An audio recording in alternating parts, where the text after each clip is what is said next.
বাংলাদেশের ছাত্র রাজনীতি একটা সময় ছিল যখন তরুণদের বুকের ভেতর আগুন জ্বলত শুধু একটি স্বপ্ন নিয়ে, গণতন্ত্র, অধিকার আর স্বাধীনতার সংগ্রাম। সেই আগুনকে পথ দেখিয়েছে একটি নাম, বাংলাদেশ জাতীয়তাবাদী ছাত্রদল। এই ছাত্রদল গড়েছে অসংখ্য নেতা, অসংখ্য অগ্নিযোদ্ধা। তাদের নেতৃত্ব, তাদের ত্যাগ, তাদের সাহস ভুলবার মতো নয়। তাদের কণ্ঠে ছিল বিদ্রোহের বজ্রধ্বনি, তাদের হাতে ছিল ভবিষ্যতের দিশারি প্রদীপ। আজ আমরা ফিরব সেই 5 নেতার গল্পে, যারা ছাত্রদলকে দিয়েছে দিক নির্দেশনা, দিয়েছে অগ্নিসংগ্রামের অনুপ্রেরণা।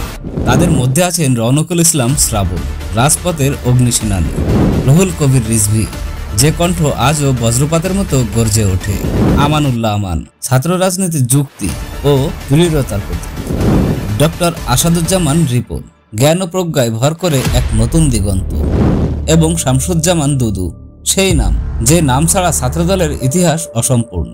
এরা শুধু 5 জন মানুষ নন, এরা 5টি শিখা, 5টি পতাকা, 5টি ইতিহাস।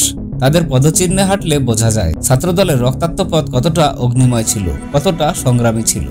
আজ আমরা জানবো কে কিভাবে ছাত্রদলকে বদলে দিয়েছেন, কে কিভাবে ইতিহাসে নিজের নাম অমর করে রেখেছেন, এবং কেন আজও তাদের নেতৃত্ব ভুলবার মতো নয়।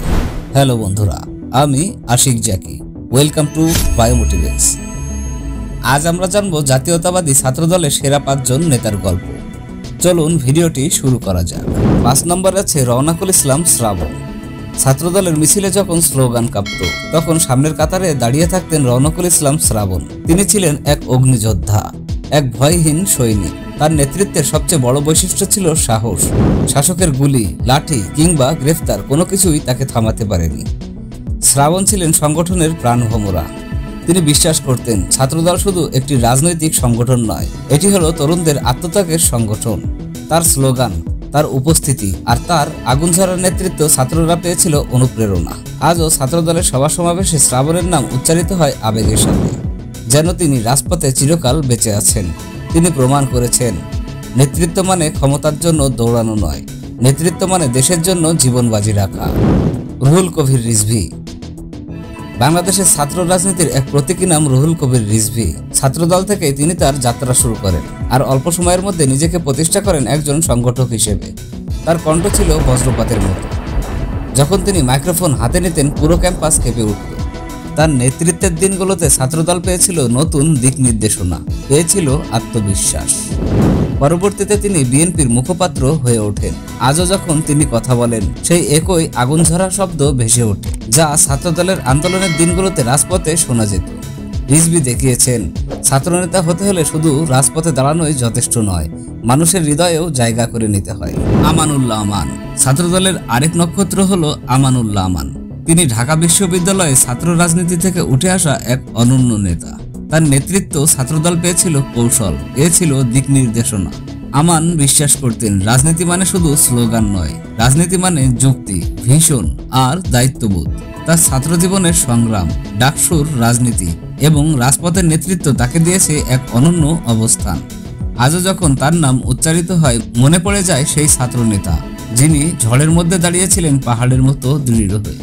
আমান ছিলেন এমন এক নেতা যিনি কখনো ভাঙেনি, হার মানেননি। তিনি প্রমাণ করেছেন দৃঢ়তা আর ধৈর্য দিয়ে গড়ে ওঠে প্রকৃত নেতৃত্ব। ডক্টর আসাদুজ্জামান রিপন। ছাত্র রাজনীতির আধুনিক ধারার প্রতীক ডক্টর আসাদুজ্জামান রিপন। তিনি ছাত্রদলে যোগ দিয়েছিলেন একাডেমিক জ্ঞান ও রাজনৈতিক প্রজ্ঞার মিশেলে। তার নেতৃত্বে ছাত্রদল পেয়েছিল এক নতুন দিগন্ত। তিনি ছিলেন স্পষ্টভাষী, শিক্ষিত এবং দূরদর্শী সম্পন্ন। রাজনীতির মাঠে যেমন তিনি ছিলেন দুর্বার, তেমনি গণমাধ্যমে তার বক্তৃতা আর বিশ্লেষণ তরুণদের মাঝে ছড়িয়েছিল নতুন এক অনুপ্রেরণা। রিপন দেখিয়েছেন ছাত্রদল কেবল মিছিলে সীমাবদ্ধ নয়, এটি হলো নেতৃত্বের এক প্রশিক্ষণ কেন্দ্র। তিনি শিখিয়েছেন জ্ঞান, ত্যাগ আর প্রজ্ঞা, এই তিনেই তৈরি হয় প্রকৃত নেতা। আজ বিএনপির উচ্চ পর্যায়ে থেকেও তিনি ছাত্রদলের নাম গৌরবের সাথে বহন করেন। তার নাম ছাত্র রাজনীতির ইতিহাসে থাকবে এক আলোকবর্তিকা হিসেবে। শামসুজ্জামান দুদু। এবার আসি সেই নামের দিকে যে নাম ছাড়া ছাত্রদলের ইতিহাস অসম্পূর্ণ। তিনি হলেন শামসুজ্জামান দুদু। 1985-86 সালে ছাত্রদলের কেন্দ্রীয় সভাপতি হিসেবে দায়িত্ব পালন করেন তিনি। তখনকার সময় ছিল রক্তক্ষয়ী আন্দোলনের সময়। স্বৈরশাসকের বিরুদ্ধে মিছিল যখন রক্তে রঙিন হতো, তখন দুদু দাঁড়াতেন সব জায়গায়।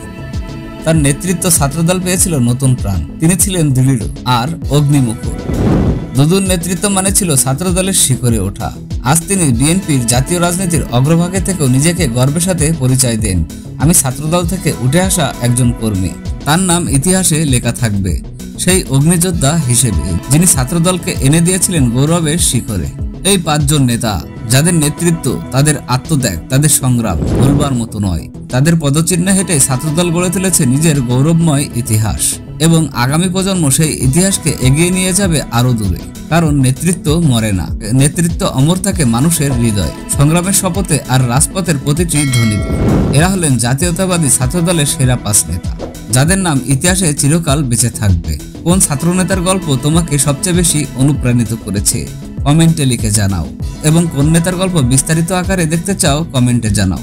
আর ভিডিও ভালো লাগলে অবশ্যই লাইক, শেয়ার ও সাবস্ক্রাইব করবেন। ধন্যবাদ সবাইকে। আল্লাহ হাফেজ।